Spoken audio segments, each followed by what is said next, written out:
The following is a presentation of the Belly Up Sports Media Network.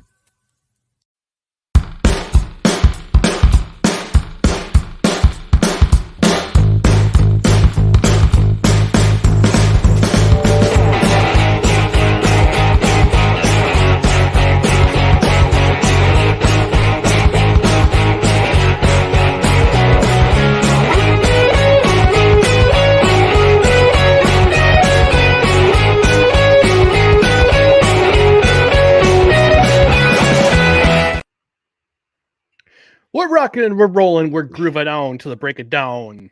Wiggy, wiggy, wiggy. Scratch. I'm so white. Welcome, everyone, to No Credentials Required, where you don't need a press pass and talk sports. We are presented by Belly Up Sports in association with Gozilla Media.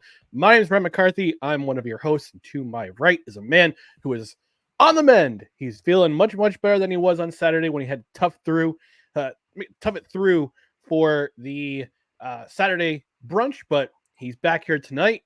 So want to present Dustin Henry. Dustin, how are we doing tonight, bud? Back and as average as ever. It was the healing power of football that got me through this, though. Healing power of football, everybody. And I'm sure my voice, as you can tell, still a little different. And I'm sure there's people out there that are watching or listening on the myriad of platforms that are available for this show that once I get back to my normal voice, they're going to be like, oh, he sounds annoying now. I liked it. I liked it better when he was sick.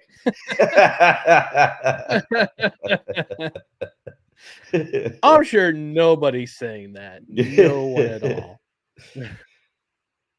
Well, man. I got to work out in tonight. We're talking in the green room before the show, and I talked about how I hadn't worked out almost a week because my heels bother me, but I did 60 minutes of cardio tonight, feeling great, and I'm pumped. I'm pumped for the show because we get to talk football.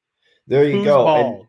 When you mentioned the problems that you were having with your foot, it brought me back to when we went to a Yankee game years ago together. We went to opening day, and the two of us trying to run because we thought we were going to miss the train. Spoiler, we did miss the train. But you and I both had foot pain. It was one of the funniest things. I always think about people watching us. Two, at the time, one person in their possible 40s. I can't remember how many years ago. Me in my late 30s. We are trying to hoof it to the train, but we both had foot problems at the time. We did not make it, and it made me laugh a little bit. Well, we're gonna talk about people who do run, yes, and rather well in a different sport. Yes, like some like gazelles, some like curvy unicorns. So we'll get to that and more in just a moment. Before we go on, we just want to remind you about our social media channels, which are right down here below on Twitter, Instagram, and the now it's scarcely used again, TikTok. It's at NoCredsREQ. Facebook.com/NoCredsREQ. YouTube.com/@NoCredsREQ. If you're watching on replay the next day on Rumble, thank you for joining us on the Belly Up Sports YouTube channel. Thank you for joining us. We want to remind you to please kindly like, comment, share, and subscribe to all of our social channels below. Actually, Dustin, big news. We're up to 346 subscribers on YouTube. So we need 4 to get to the magic 350. Man. We got to put a chef icon up there once we get there. Come on, help us get there. We need to get the Loch Ness Monster in here once we hit 350. And you know what? On the podcast. Go ahead. You know what? Screw it. I'm putting it out there. We tried to do it last year. We're doing it again this year. We are reinstating the Drive for 5. Can you help us get to 500 before 4th of July? That's right. We're doing it a little different. I'm throwing 4th of July out there. Woo! Let's go. Let's go. On the podcast side, you can subscribe to the podcast on a myriad of podcast platforms, including Apple Podcasts, Spotify, Spreaker, the soon-to-be departed Google Play, wherever you podcast. Rate and review. Please leave us a 5-star rating. That would be awesome. And if you're on a platform where you can, please leave a review. We might even read it on the air. And since this is a live show, on Tuesdays at 8 p.m. Eastern and Saturdays at 10 a.m. Eastern. We want you to engage with the show. We've got a couple of comments already. Dr. Lady Esquire says, Ryan is so white. I would agree. She also says 3 weeks from catchers and pitchers reporting. I know she's a big baseball fan, so thanks for being with us, Dr. Lady. But yes, please engage with the show. We want your comments, whether it be live here or on the replay. We want you to engage with us. And Dustin, I know this sound made you feel better, but this sound can only do so much more fortification for your immune system. You gotta play it.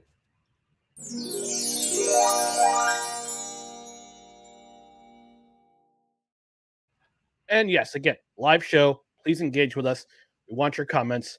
And again, also on the replay, if you're watching on Rumble, if you're watching on Belly Up YouTube channel, leave your comments below. We want to hear your comments. And I got this. You're probably asking yourself, Ryan, what's that nifty headwear you're wearing tonight? This is a special hat. This is made from the guys at Craft Brewed Sports, who, like I said last week, unfortunately, they lost a member of the team. Caesar passed away unexpectedly. They're selling these hats, and the proceeds for these hats go to Caesar's family. They want to help out as much as they can. So I went up getting a hat from their store, and the proceeds from this hat, again, they go to Caesar's family. They want to help the best they can. They love their guy, love their co-host, and yeah, support their family. So I'll drop the link on the YouTube channel. That way you can go ahead and even if you didn't know Caesar, get this hat. He loved what's called rope hats, where they have the rope right here on the hat. And I'm wearing it tonight. I told guys at Craft Brewed Sports, I got it in the mail today. I'm gonna wear it on the show tonight, and that's what I'm doing. It's going to a good cause. So I'll drop the link in the YouTube channel when I get the chance, and supports a good cause. So we're going to get to it, and we're going to talk about the recap. We're going to recap the NFL Divisional round. We're going to start on Saturday afternoon between the Houston Texans and the Baltimore Ravens. And Dustin, I didn't watch much of this game. I won't lie, because I was covering went to the Firewolves game. Unfortunately, they lost their first game of the season on Saturday night. And I watched one drive. Okay. I watched one drive. It was a drive that put the Ravens up 10-3 in the second quarter. But I want to get your impressions about this game, Dustin. What's some of the impressions you had taking away from this particular game? Well, this game, first of all, I thought that in the first half, at least to my eyes, both teams, to my recollection, they came out and they traded field goals to start. Yep. And then the Ravens scored a touchdown. And then after that, the Texans scored a surprising special teams touchdown that I think kind of put the Ravens on guard a little bit. They were a little tight, and I thought they were feeling the pressure. And they went into the locker room at half, tied at 10. And I'm thinking to myself, are the Texans going to pull this out? But make no mistake, the Texans defense held the Texans in the game as long as it could. But whatever John Harbaugh said to the Ravens at their halftime locker room break must have worked, because then the Ravens came out and they started clicking, and you could tell that they relaxed. And we know what Lamar Jackson can do. We know that their running game is opportunistically good at spots. It seemed that they don't have the best running game, but when they needed to use it to sustain drives, they were able to do that. Much to your chagrin, Ryan, Dalvin Cook got some late run. I'm sure he looked pretty good. Considering the layoffs, he got a 19-yard long run. They put him in at fullback for one play, so I thought they were going to go back to the drawing board. When you put him in at fullback, you got to figure he's going to be involved in something later, but that never materialized. But I have to say, this game more than anything proved to me how good the Baltimore Ravens defense is. Because this is the first game that I can recall at all where C.J. Stroud looked like a rookie at all. This is the first time where you looked at him and you're like, okay, he is a human. He is still a rookie. But to me, that just puts in perspective how great his season actually was. And the announcing team for the game actually made a to me funny comment that just illustrates CJ Stroud's mindset. Um, his mother, they showed CJ Stroud's mother in the stands, and she was absolutely living and dying with every play, head in her hands, all these big reactions. And he actually looked up and he found her in the stands and he mouthed to her, "I love you. It's okay." Like he was Mhm. a cool customer. But this So Raven, I do have a question though. Did yeah. he jump into his mom's arms and start crying like Jordan Williams did this past season in the I think it was the Oregon game? No, he did Okay. not do that. Thank you. Good. He Okay, good. I would have lost respect for him if he did. But yeah, no, go ahead. he Continue. did do that. But like I said, the fact that the Ravens were able to make CJ Stroud look like a rookie just shows how good they actually are. They were able to shut down the Texans' run. The Texans' offense, for the first time, arguably all season, looked pretty anemic. Like I said, were it not Mhm. for that special teams touchdown, the score would have been even more out of hand. But still, the Texans should be proud of the season that they've had. And I'm looking forward to watching this team for seasons to come.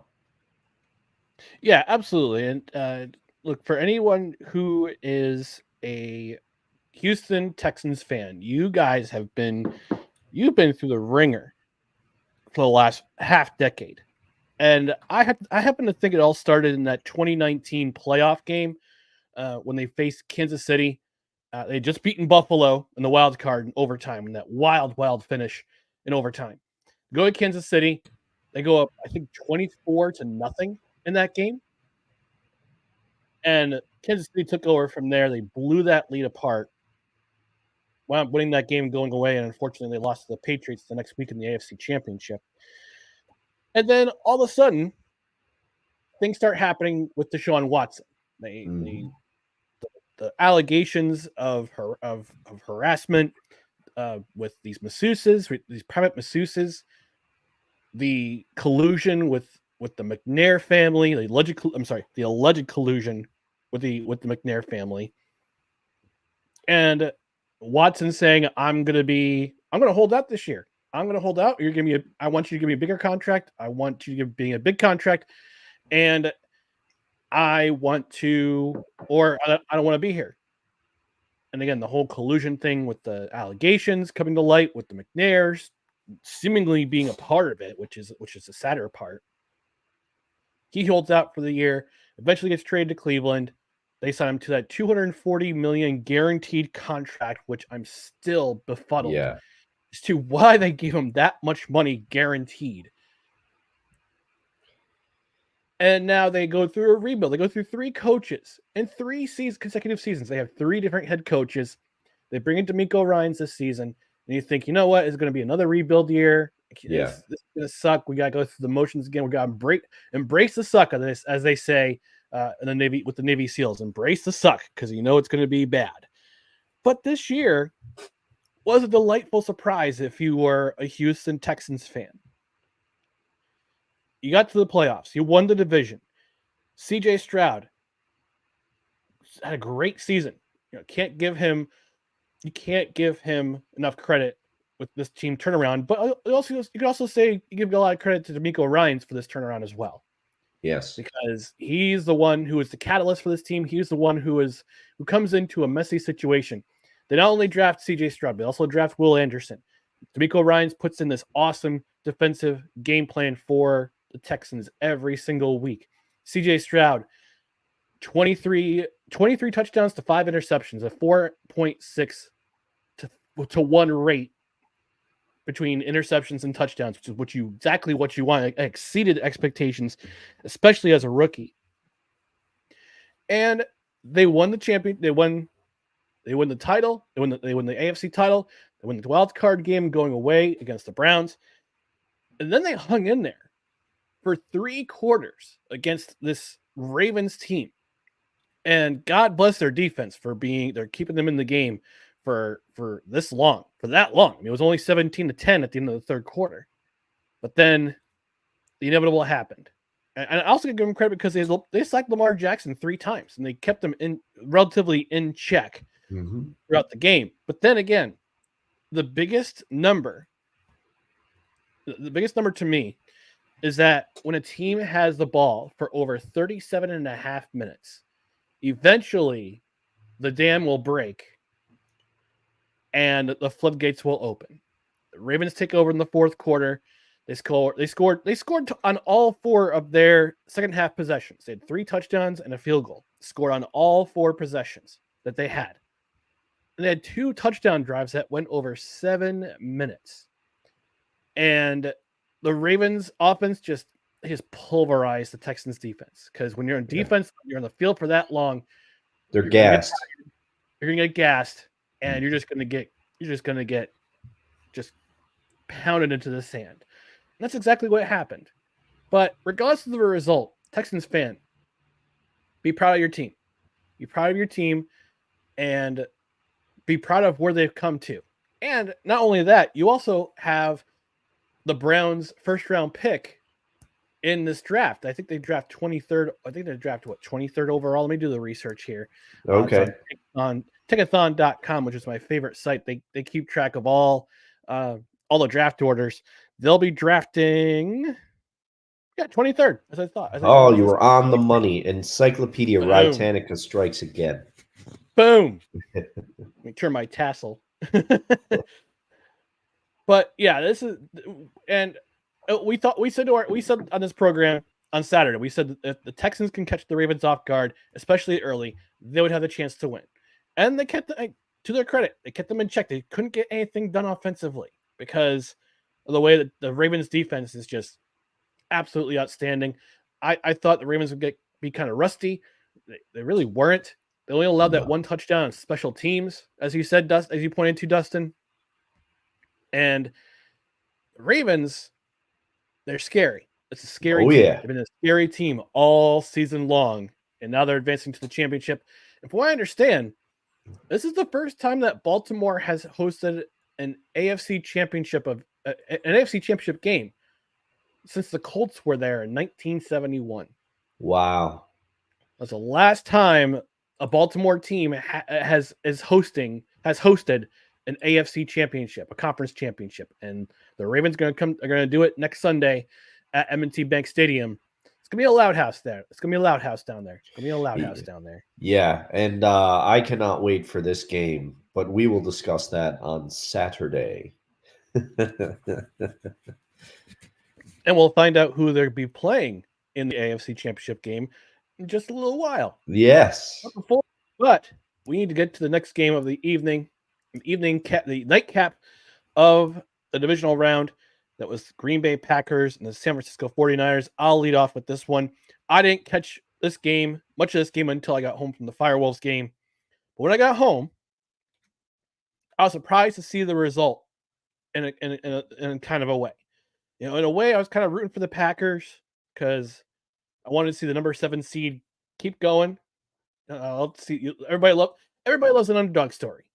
And anyway, Packers, just like Texans fan, Packers fan, be proud of this team.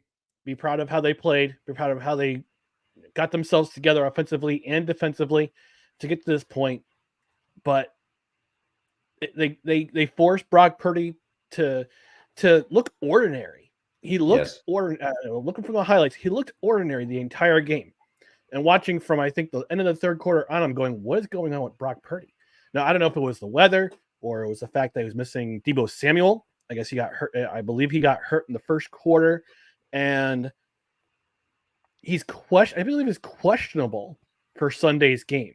But other guys filled in. Juwan Jennings, he filled in pretty nicely. Had some nice catches down the stretch. They relied on Christian McCaffrey. You run the ball. You run the ball when you have to. And then, but you could say that this is the first time we've seen the 49ers have some real adversity this season, especially this late in the game where they're down, down 4 points. And they had that stat that Kyle Shanahan teams who are behind by more than Yes. 3 points entering the fourth quarter of lifetime. They're 0-30. Yep. But then you saw Anders Carlson missed that field goal, would have put Green Bay up by 7 with 6 minutes and change. And then Purdy leads this team on a 12-play drive. They just eat the clock, short passes, runs by Christian McCaffrey. Purdy escapes a sack, gets a couple of yards, more short passes, big throws when he needs them. And then eventually was capped off by that 6-yard touchdown run by Christian McCaffrey with just over a minute left. And the Niners defense, they played uncharacteristically suspect football. Gave up some big plays, especially on the scoring side. Gave them some big chunk plays to the Packers. Gave up some big runs at that 53-yard run by Aaron Jones. Deep, and that was deep in Packers territory too. Their punter had pinned the Packers inside their own 10. And then Aaron Jones rips off a huge run, which to that point would have set up the gate with like a field goal that would have put them up 7. Unfortunately, Carlson misses. 49ers respond. Packers get the ball back to do something with it, and you kind of see Jordan Love doing something special, but Niners get the turnover when they need it with that after that desperation pass by Jordan Love. And I looked at the replay, I'm going, there's a receiver right there in the middle, and there's a receiver. They have a check down back right there. Aaron Jones is right there. They have their timeouts, and unfortunately, just got desperate, threw it cross body. Kinlaw picks off the pass, wastes time off the clock, and then it's fait accompli. Niners move on to the championship. Yeah, and that to me sums up just how good the Niners are. And there must have been something about this game. No shade to your team, Dave, if you're watching. But I was very sick on Saturday, and I ended up dozing off during this game. So I did not see a lot of this game as well. But the Packers had to play very well and catch the Niners sleeping, and they did that. They did that to some degree. They not the way that they pounced on the Cowboys, but they definitely surprised the San Francisco 49ers. But the Niners were able to win the game because of the talent that they have. Brock Purdy, I've seen a lot of his play, and this is no slight against Brock Purdy. I've seen a lot of his play being that he shares the NFC West with my beloved Seahawks. And he does, as good as he has been, the reason that there are people that are not ready to fully anoint him as a star quarterback is because he has these games where he disappears. And then you remember that he is younger still, and he's still developing. But this 49ers team has the feel to me to go back to the other team that we just talked about, the Ravens. The 49ers team has this feel of the 2000 Ravens team to me a little bit. A lot of stars on offense, great defense, and a quarterback that is not going to lose the game for you. And that is not a shot at Brock Purdy. It's just how I see it. And that blueprint did well for that team. And I think it could potentially do very well for this team. Now, the Packers, they got a lot to hang their hat on this season. They did a great job, but Jordan Love had to play a mistake-free game, and unfortunately, he did the one thing you cannot do with that ill-advised crossbody throw, especially against the defense the caliber of the 49ers. Even when they're playing a down game, you can't give them opportunities like that. But Jordan Love had to be perfect for the Packers to win. The 49ers, on the other hand, have the luxury of being able to have pretty much a dud game from their quarterback. But the key about Purdy in that game is he put together a sustained drive to eat the clock when the Niners needed it. So on they advance. Congratulations to the 49ers. Congratulations to the Packers on a great season. I also am excited for this game next week. These wild card games overall were so much better than last weekend. They must have heard us talking, Absolutely. Ryan, and they must have Yeah. said, we got to do something about this. Yeah, right. We got to make sure that everything is on the level for week 2. Yeah, this was an interesting game for sure. Catching the highlights, looking at the stats. I mean, it's a pretty evenly matched game, but it was just I think part of it was the weather, part of it was the rustiness, and part of it was the fact that this Packers team, again, Packers fan, be proud of this team. And Dave and our friend Dave said it himself that he really didn't expect them to go this far this year. He thought it would be kind of a rebuild year, and he was pleasantly surprised that they got this far. He wanted to see and we saw him in the chat on the other day on the brunch. He said, "I want a Packers Lions NFC Championship." Well, we got one half of that. Spoiler alert. We'll get to that. We'll get to that game. We'll talk about that game next. But yeah, Packers fan, hold your head up high for your team. This team, and this was the youngest team. I guess this is one of the youngest teams in the NFL. Yes. The youngest team, at least in the playoffs, that came into this game. So, it's going to be. I think the Lions and Packers is going to be a very interesting rivalry in the NFC North going forward, at least for the next, I'd say probably 5 years or so. Yeah, long term for sure. And in the short term, look, we got to add the Vikings back in there if Kirk Cousins comes back healthy for next year. That could be an interesting 3-team rivalry there. Because let's not forget, the Vikings started, what was it, like 1-5, and then they came back and won their next games to bring it to 500 before he goes down there. So it's going to be an interesting division next year. Absolutely. And if you're looking forward to more football in 2024, yeah, this is the division to watch for sure. All right, we're going to take a quick break, and when we come back, we'll recap the other 2 NFL divisional games.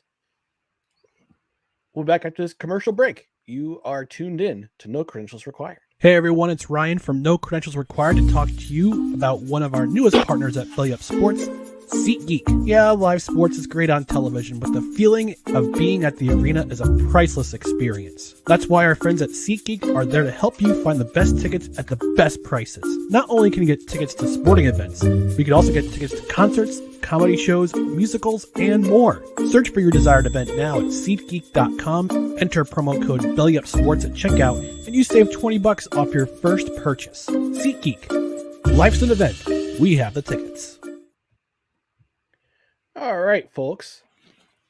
And we are brought to you by SeatGeek.com. Hey, look, there's always some sort of sport going on. Right now, NBA's in full swing. NHL's in full swing. They just about to go to the All-Star break. Baseball starting soon. Football's coming up to the end, but hey, there's also the UFL that's coming soon. To the spring football, the XFL and USFL merged. Unfortunately, my New Jersey Generals are once again died, unfortunately. But yes, yeah, very sad. As did the Seattle Sea Dragons, by the way. Oh, that's the worst. I don't know why there's a lot of like Texas teams in that league and whatever, but hey, I'll be still excited to check it out. Absolutely. So, if you want to get yourself some tickets to any of these events, plus concerts, comedy shows, musicals, plays, if it requires a box office ticket, and you get yourself down to SeatGeek.com, you look for your desired event, you put it in the shopping cart. When you get to checkout, if you're spending $50 or more, just enter promo code BellyUpSports in the promo code section. In the promo code part at the checkout, you get $20 off your order. And I'm pretty sure in a couple weeks when I go to see Jordan Peterson, I'm pretty sure there's some Dr. Jordan Peterson. There's some seats available at Proctor's, but I'm pretty sure you can find them at SeatGeek.com. And again, $20 off your order of $50 or more. the promo code BellyUpSports at checkout. The doctor approves. He sure does. First, I'll tell you to clean your room, then go see him. But let's move on to the Sunday slate of NFL divisional games. Tampa Bay at Detroit. This was one of the best games of the weekend. I'd probably say top two. Oh, yeah. Dustin. Let me get your thoughts on this game. Well, this one, and we predicted it on the show on Saturday. We knew that Todd Bowles would be ready despite the weather and the frigid temperatures. I'm sorry. I had to. Now, I'm going to give you my impression of his response. Ready? Yeah. We're indoors, right?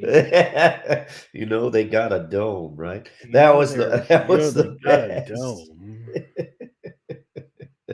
Complete with awkward smile too.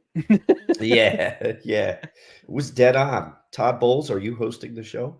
But anyway, I will say this had the feel of, it's the classic game you want. It's the back and forth game. The Lions did what the Lions have been doing all season. Their two-headed running attack, once again, was effective. I think they totaled for 114 yards. Jared Goff threw 2 touchdowns, and this is key. Little foreshadowing, he did not turn the ball over. But the Bucks did have a game play for Jared Goff, and they were confusing the Lions a little bit in the beginning. They were keeping the game close. The teams were trading punches. I thought the Bucks played a little conservative to my mind early in the game. They were not throwing deep shots to their receivers, which to me is the strong point of the Tampa Bay Bucks. And then when they finally decided to take deep shots down the field, it worked. Mike Evans got to do what he does. There were deep shots to Chris Godwin. Rashad White, once again, I feel like we ring his bell every week. He did enough and was effective enough. But what is key to me in this game is that Baker, he played another great game. He was in it to win it. He's had a great season, but he threw 2 interceptions at the worst possible times. One on the final drive of the game, and the other one very early in the game, which allowed Detroit to take early momentum in the beginning of the game. Because the momentum shifts in this one, you could feel it. There were times where Tampa Bay silenced the crowd in Detroit, but the Lions, Dan Campbell had said at the half, I think coming out of the half, he said, we got to make a couple stops. We got to make some plays and we'll get the momentum right back. And the Lions did. This was a great game to watch. Yeah. Who knew that Sunday's games were going to be the best games? We did. We did. This was a punch for punch game, and I enjoyed every single minute of it. And I got to point to this clown show tweet from Barstool Sports. They put up a tweet earlier that day. I think it was right as the game was starting. And the tweet reads, watching Baker versus Goff before Mahomes versus Allen. And they played a short clip of Aaron Eckhart as Harvey Dent in the Black Knight, where he says, it's always darkest before the dawn. As if to say, Mahomes versus Allen is the dawn. No, this is football. This is real football. This is smash mouth, punch you in the face. I'll punch you right back. Football, the way it's meant to be. And I love this game. Absolutely love this game. Because, let's give full credit to the Buccaneers. And again, another fan base that should hold their heads high for their fan base, the Buccaneers. We didn't know who they're going to be this season. But, and I give crap to Todd Bowles on the show. I've always said that he's a better coordinator than he is a head coach. I think he's starting to feel himself a little bit as a head coach. And he's proven it this season, especially down the stretch. And he put a pretty good defensive game plan, frustrating the Detroit Lions receivers. Baker Mayfield, man, Baker Mayfield, he's balling out. I call him bulletin board Baker on Saturday morning, Yeah. and he was showing it. He matching touchdown for touchdown, and he kept this offense in the game. I believe he had over 300 yards passing in this game. Again, he had last week against the Eagles. Yes, he did. Yeah. And he kept the Buccaneers in this game. He did what he had to keep them in this game. However, it's just really too bad that the offense had that 3-and-out before Detroit had scored that touchdown to take the lead in the fourth quarter. Lions defense did what they had to do, force a 3-and-out. Offense goes down and score a touchdown. And it's just too bad that they took the lead permanently because Baker, he answered right back with a TD of their own. But I was a little confused by the decision to go for 2. I figured they'd just go for the extra point, get the ball back, try to tie the score. But I think they wanted to take that 2-point conversion so they could get that game-winning touchdown and win the game outright. So I was a little confused by that opportunity, that chance to try and tie the score. And the defense did what they had to do, got the offense the ball back, and then Baker throws that interception. And it was that's all she wrote. So I'm curious to see what happens in the offseason for the Buccaneers, because you have two big decisions you're going to make. First off, do you run it back with Baker? Secondly, how much are you going to pay Mike Evans? Because Mike Evans, after this season, he's an unrestricted free agent. He can go he's going to get himself paid. He's going to reset the market for wide receivers in this league. So the Buccaneers had those 2 questions to answer. And according to Tankathon.com, they are picking 26th in the draft. So it's a little far down. Can they pick up somebody can they pick up a replacement wide receiver? Do they trade up in the draft? Do they take a wide receiver, or do they take a quarterback? So I don't know. If it were up to me, if I'm the general manager, I run it back with Baker. Yes. Try to see what I can do to accommodate Mike Evans as much as I possibly can, because he's in his 30s. He has a Super Bowl ring. He's been in the playoffs a few times in his career. He knows how to win. Baker is starting to show that I'm still an NFL quarterback. I'm not going to Canada. I'm not going to the Arena League. I'm staying right here in the NFL. And and I think he fits with that. His personality fits with that Buccaneers team. Yes. I think Baker has found a home. He's certainly done enough to where I would sign him to a deal. He's done enough to where he's going to command some more money as well. So that's what's going to be tough.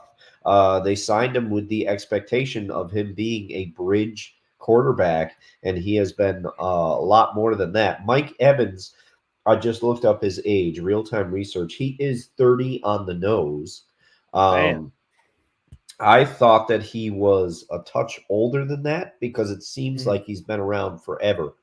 But I don't know. I think if I were the GM of the Bucs, I would try to sign him to a 2 to 3 year deal, but I think he's going to command more than that. So that's where I think it could get a little sticky for the Bucs.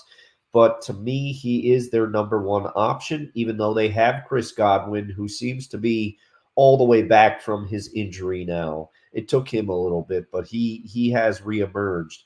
But Mike Evans is he's such a valuable target in the red zone, and he is their number 1 option still to me. When you need a clutch catch, you're throwing the ball to Mike Evans. So that's going to be an interesting offseason for sure. Yeah, for sure. Before we get to the next game, we got to take a quick visit to the comment section. We got lots of comments coming in. Wonka the saying cool hat, cool cause. Absolutely. Yeah. Our friend Sick Dicky, friend of the show, joining us all the way from Norway, saying it's 2:10 a.m. in Scandinavia, and I'm too early for Wednesday brunch. Yeah, just a skosh early for Sunday brunch. He also adds the Ravens turned into the Angry Birds in the second half. They sure did. CJ Stroud showed his inexperience in this game. The entire Texans team showed their youth and overall inexperience. They'll be building off of this. Absolutely. And D'Amico Ryan said it after the game, the post-game press conference. He said, this loss is going to stick with me for a while. So he's preparing to build off of this. Definitely preparing to build off of this loss. That is yeah. And to quote one-time New York Jet coach Herm Edwards, and this is a quote that I use at bowling all the time whenever I get that first spare or strike. We can build on this. And that's what the Texans will be doing. He also says, don't forget about the questionable trades the Texans made as well. Yeah, they made some questionable trades, prior to this whole thing. Prior to this year, they made some interesting trades. Wonko says, finally a dangerous playoff team from the state of Texas. Oh, Wonko coming Shots off fired, the top Cowboys rope. fan.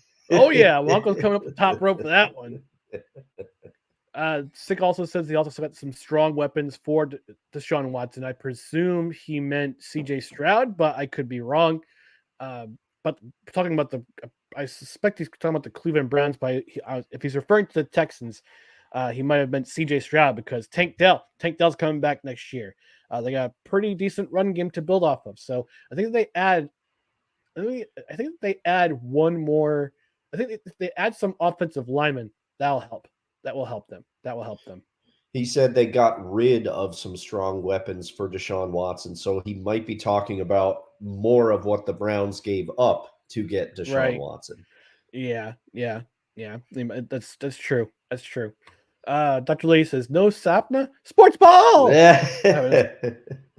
Wonka says no Purdy hate for me. He's young, looked rusty, and his ceiling is higher than I ever guessed. Plus, the pack is for real. Yeah. He also adds SeatGeek. Hooked me up with some of those hard-to-get Seattle Mist tickets. I had to look up who the Seattle Mist was. And apparently, the Seattle Mist were a team in the Legends Football League that was founded as part of the Lingerie Bowls expansion into a full-fledged league in 2009. So they were part of the LFL, it was called the Legends Football League, but let's just face it, it's the Lingerie Football League. Yeah. I did not know who the Seattle Mist were either. That's why I had to look it up. I presume he meant the Seattle Storm from the WNBA, but Oh yeah. I had to look it up. See, real-time research pays off. There should still be another basketball franchise in Seattle for what it's worth. I will die on that hill. I still find it funny that David Stern promised the Seattle Supersonics would be back in Seattle.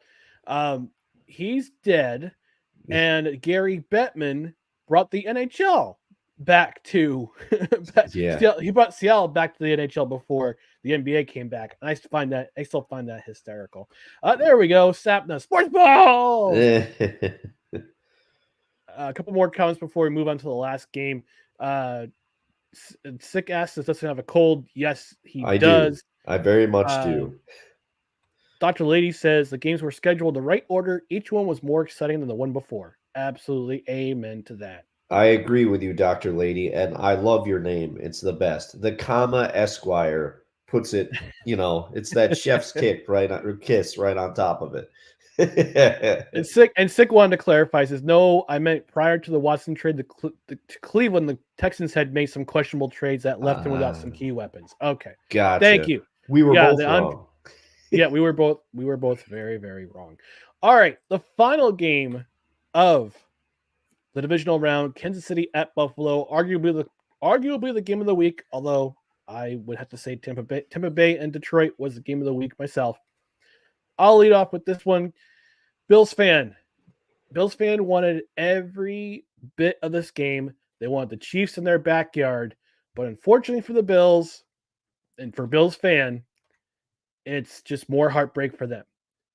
Entertaining first half. Love the energy that Jason Kelce brought. Jason Kelce is now my spirit animal. I want to be like him when I grow up. Now, there's a couple of things the Bills did that left me really, really confused. A couple of them were in special teams. The first one, why did they abandon the game? Why did they abandon the run game in the fourth quarter? It just seemed like they reverted back to when Ken Dorsey was the offensive coordinator. And Josh Allen was either they were using design runs for Josh Allen, or he was scrambling for his life, getting out of the pocket, trying to get a first down or trying to get positive yardage. Because he led the guess what he did in this game? He led the Bills in rushing. he was basically their running game once again. They were relying on him to both do the run and pass. And I've said over the last month or so, the Chiefs defense brought them this far, and they're continuing to do so. They continue to do that in this game. They made the big plays when they needed to, but here are the two big plays that cost the Bills dearly. The first one, and they're both on special teams.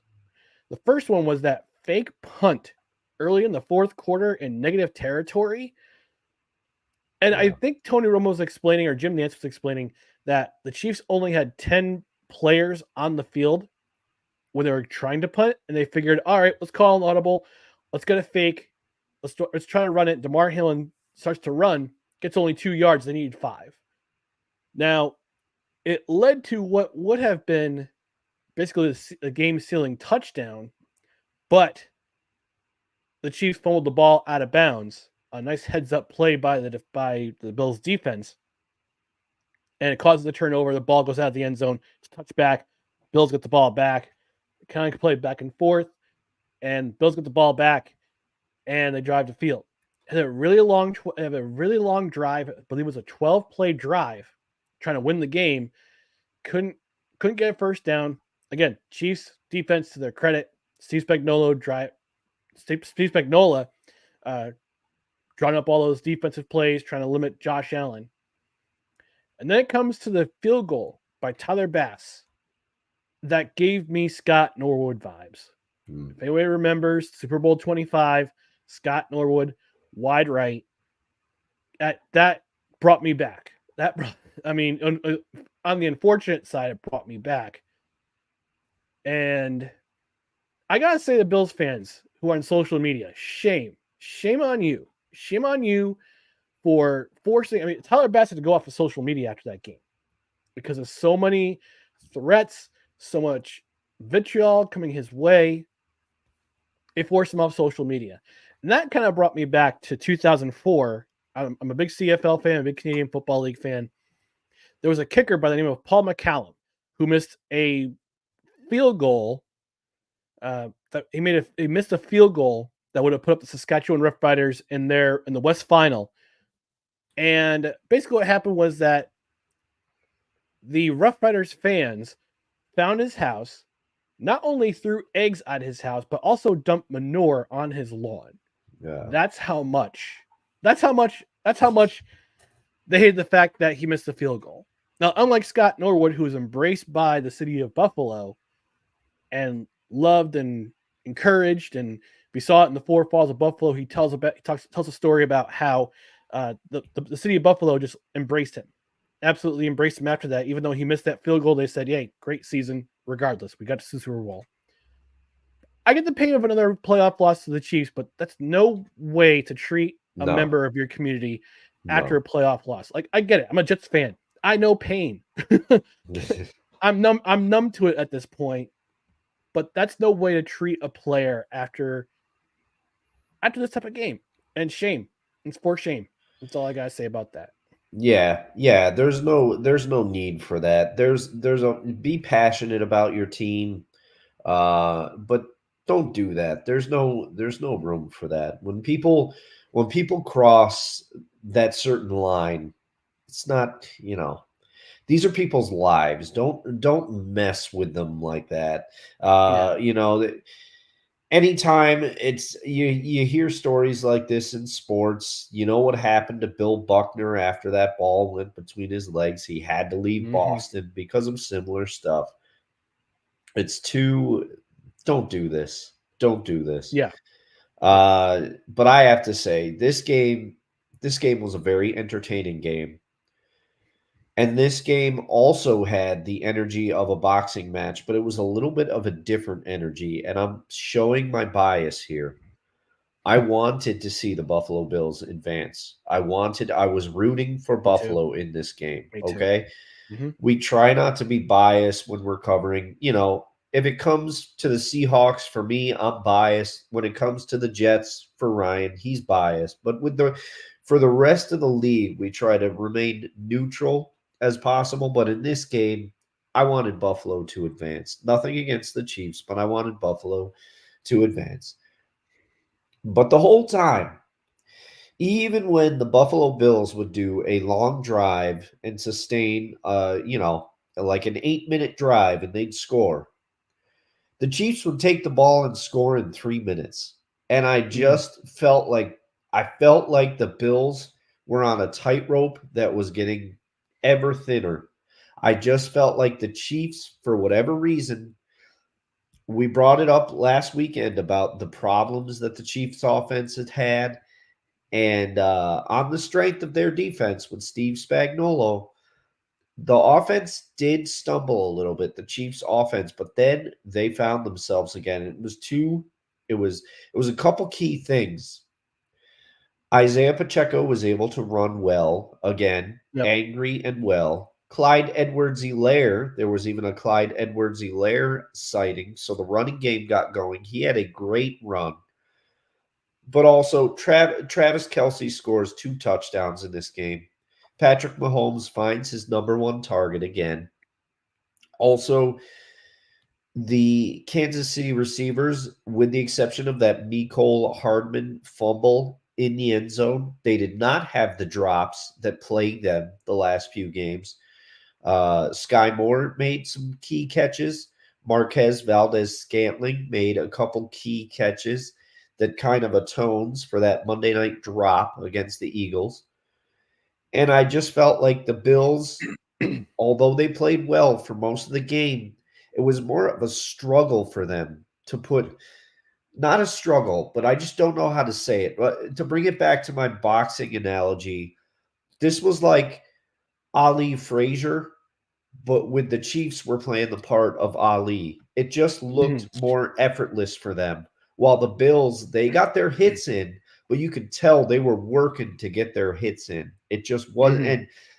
And as you alluded to, I think they put too much, whether it was Josh Allen's own decision or they reverted back a little bit. They put too much on Josh Allen this game. They wanted him to do too much, and they kind of got away from what their game plan had been and their method for success leading into this game.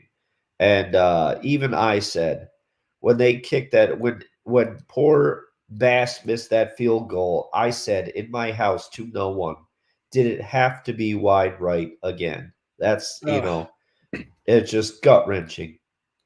Yeah, when Bass kicked that field goal, and I at first I couldn't tell if the wind had taken it, because there was a pretty strong wind in that stadium in that game.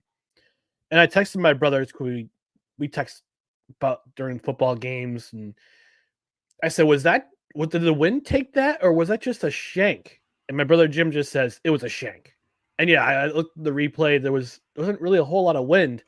And it was just a really bad shank. And as soon as I see that field goal, as soon as sees it go sailing to the right, I went, whoa! Like I just said like that. My sister could hear me. She goes, what?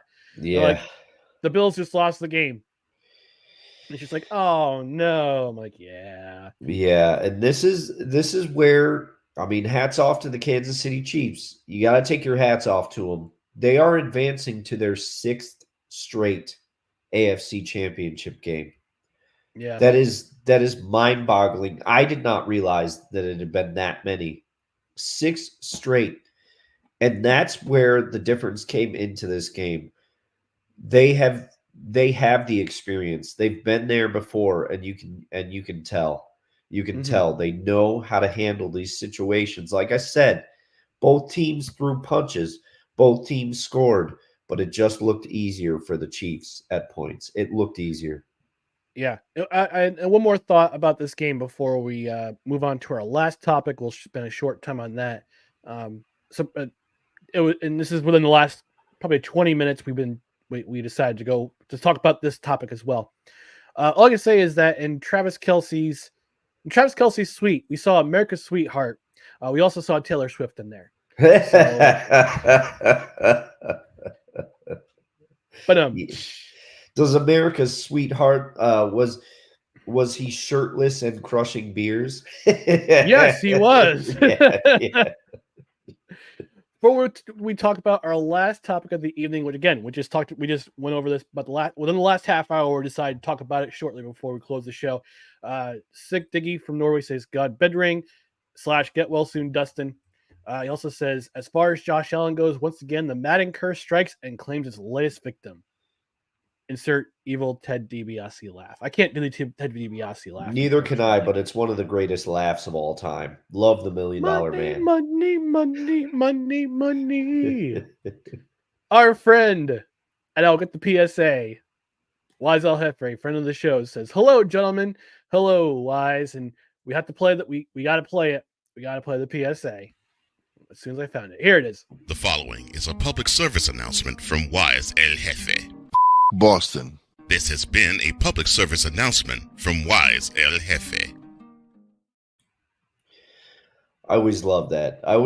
Wise has what is akin to his own entrance music on our show. I know, right? Your Uncle Al says, "Wide right." Yeah. Yep, again. Yeah. Dr. Lady Tyra Bass's missed field goal tournament to Lance Bass. Whoa! Oh, man. Oh. Man. Dr. Lady off the top rope, man. No, I refuse to let that Lance Bass slander stand. I would say it turned him into Joey Fatone. No. Enter the fat one. Get the reference. Let me know in the chat if you know the reference. Enter the fat one. Your Uncle Al says, if it wasn't just the Bass kick, it was the end result of missed opportunities. Absolutely, positively agree. Absolutely, positively agree. Six says, in the realm of soccer, the late Colombian defender Andres Escobar comes to mind. He was killed allegedly for the own goal he scored in the '94 World Cup against the U.S. I remember that. Yes. I remember that like it was yesterday. It was sad. Yeah, very sad and sick. I imagine you've probably seen it, but if you haven't seen it, there's a very good 30 for 30 documentary about that called The Two Escobars. Check it out if you haven't. Yep. One Pablo, one Andreas. He also goes on to say, on the lighter side, a certain phrase comes to mind from Ace Ventura, Pet Detective, laces in! Finkel is Einhorn. Einhorn is Finkel. Uncle Al says, Dustin Henry playing through pain. Absolutely. That's right. and Wise, I watched the show just so you play the PSA. Hey, we'll take the view no matter how we get it. One more comment. Sick Diggy says Jason Kelsey is a self-professed Neanderthal. That's why he's so lovable. Absolutely. That's why he's my spirit animal. That's I want to be him when I grow up. And he was rocking the Russell Athletic sweatpants too. I mean, come on. Yeah. Crushing beers, shirtless, very inspired by Bert Kreischer. All right. Yeah. To end the show, we're gonna place in a little bit of baseball talk. Oh, I gotta play the bumper. We have some. Let me just say, this is breaking news. Oh boy! Breaking news.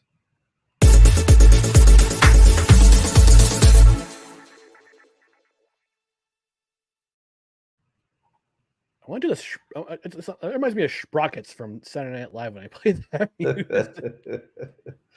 Who's going to the Baseball Hall of Fame in Cooperstown this August? So right before the show began, the Baseball Hall of Fame announced their inductees for 2024, and they are as follows. Third baseman, Adrian Beltre. Twins catcher, Joe Mauer. Yes. Rockies first baseman, Todd Helton. That's fun. And they will also join Contemporary Baseball Committee electee Jim Leland, on July 21st in Cooperstown, New York. So congratulations to all four of those men. Congratulations. You'll be going to the Hall of Fame.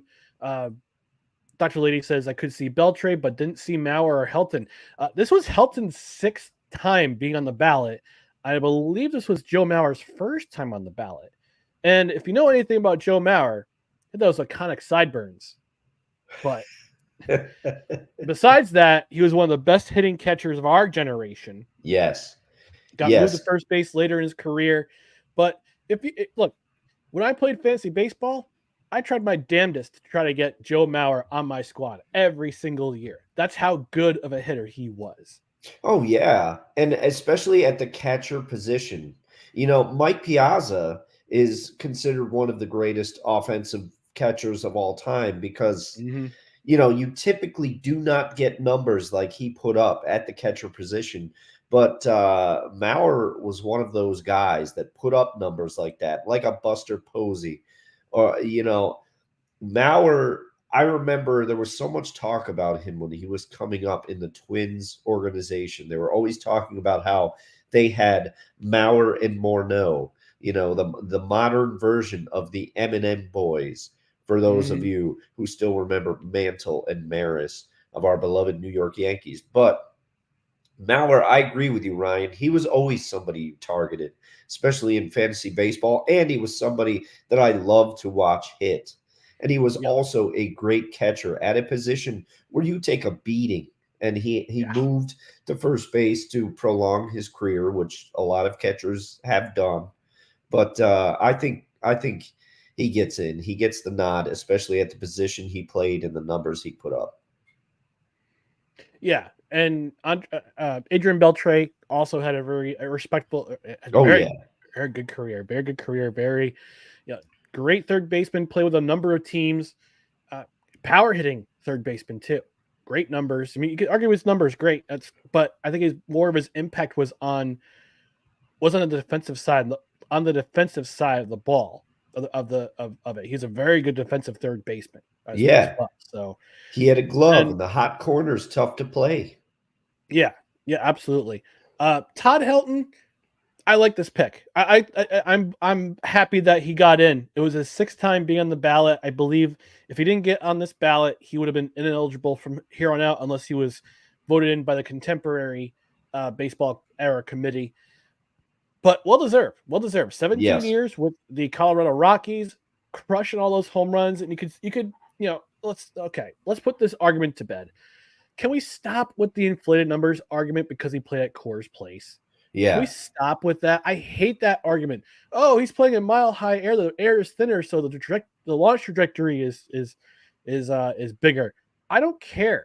You either hit home runs out of the park or you don't. But in addition to be a great power hitter, he also hit for numbers. Yes. Also hit for numbers. He was a consistent 300 hitter. He hit for average as well as power. He was a consistent 300 hitter pretty much his entire career. And again, like Beltre, a very good defensive first base in his own right. I would say he was underrated defensively, and everybody always took shots. And I don't know why, but you know how, Ryan, you always find those players that you root for when they're not on your teams? Todd Helton was one of those guys for me. I always rooted for Todd Helton. I always liked Todd Helton. Whenever anybody said, oh, his numbers are inflated because he plays at Coors, well, not everybody that goes to Coors, to your point, hits the cover off the ball there. There are hitters that have gone to the Rockies that you think, oh, this guy's going to mash at Coors Field, and they do nothing. The other thing is the baseball season's so long, and I'm not going to sit here and do the math, but Todd Helton also played half of the games in his career away from Coors Field, and he still hit the ball. And his defense, as you pointed out, is much better than people realize. He was an all-around player. He had defensive skills. He hit for average, and he hit for power. He's not one of these guys that just sold out for power all the time. Yeah, and I believe, if I'm not mistaken, Todd Helton played football. He did.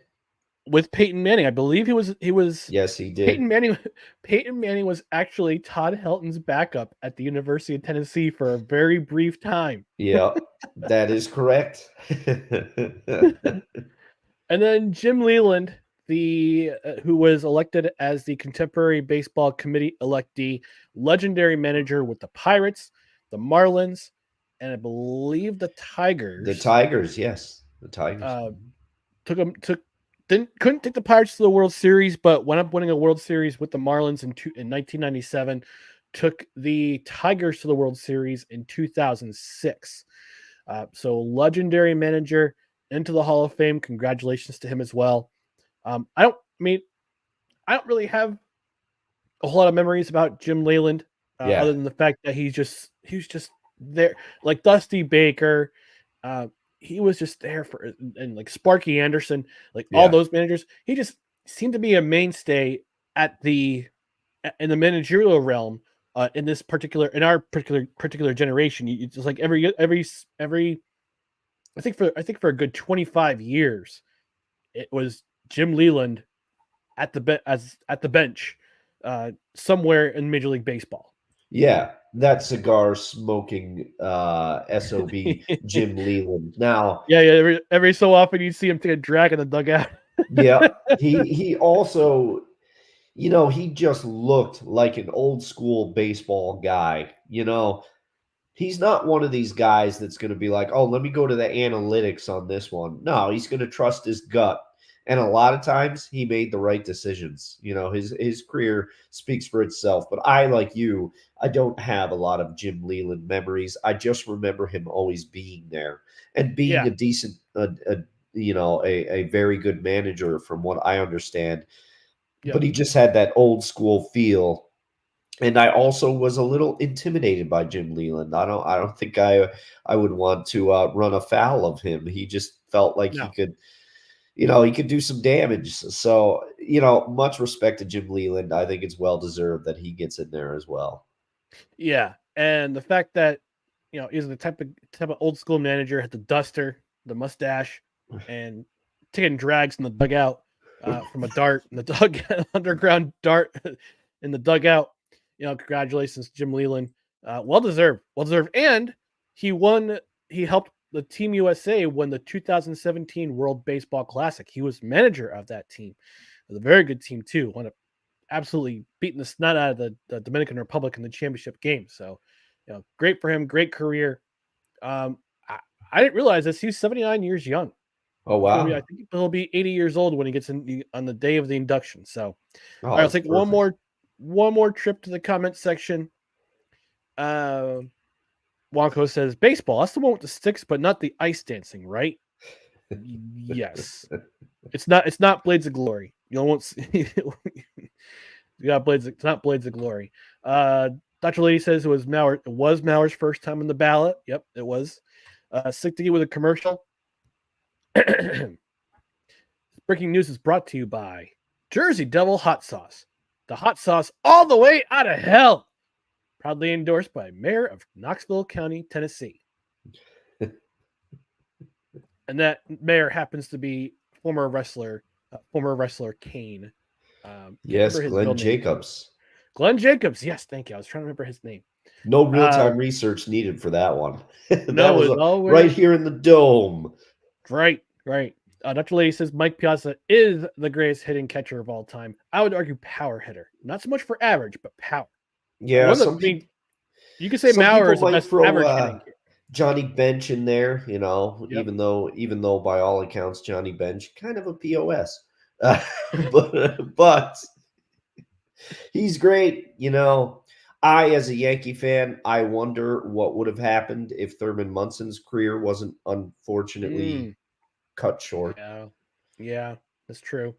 Your Uncle Al saying still waiting on Gary Sanchez. He's going to put it together in the minor leagues. Dr. Lady says let catchers block the plate again. I agree. She also says my childhood best friend uncle is Todd Helton. That's awesome. I may be reaching out for an autograph. Uncle Al says Leland has looked 80 years old for 40 years. He kind of has. That's why I wouldn't mess with him. It's like when I was watching A Football Life a while back, and they showed this picture of Mike Ditka, and I'm like, oh, he looks like he's probably 35 there. He was like 22 years old. Yeah. The last two comments of the night before we get out of here. Wonko says Wonko's sports ball hierarchy: NFL, college football and basketball, the NBA, the Olympics, the Seattle Mist, and stickballs. I suspect that stickballs means baseball, maybe hockey. I don't know. I'm guessing. And then Sick asks, speaking of Mike Piazza, would Roger Clemens bury the hatchet if it meant getting inducted into the Hall of Fame? Probably. I don't know. Roger's one of those. He strikes me as a type of person that would hold a grudge for a long time, even if he was wrong. Maybe it's true. All right, we're going to get out of here. So before we do, we just want to remind you about our social media channels right down here below: Twitter, Instagram, and TikTok. That would be at NoCredsREQ, Facebook.com/NoCredsREQ, YouTube.com/at NoCredsREQ. If you're watching on Rumble or on Belly Up Sports YouTube the next day, we appreciate you stopping by. And also, I just want to remind you to please like, comment, share, and subscribe if you're watching on replay. And again, to all of our social media channels right down here below. On the podcast side, subscribe to the podcast on Apple Podcasts, Spotify, Spreaker. I'll have to replace Google Play because I'll be dearly departed very, very soon. Wherever you podcast, rate and review, leave a 5-star review, leave a 5-star rating. And if you're on a platform where you can review, we'll even read it on the air. Thank you for tuning in to this edition of No Credentials Required, where you don't need a press pass to talk sports. We're presented by Belly Up Sports in association with Gozilla Media. For my co-host, Dustin Henry, I'm Ryan McCarthy. We'll be back on Saturday morning for the Saturday morning brunch. So stop on then stop by then. Oh my gosh, I can't talk. Stop by then, 10 a.m. Eastern to the Saturday brunch edition. Until then, we'll talk to you soon. See you Saturday. Good night, everybody.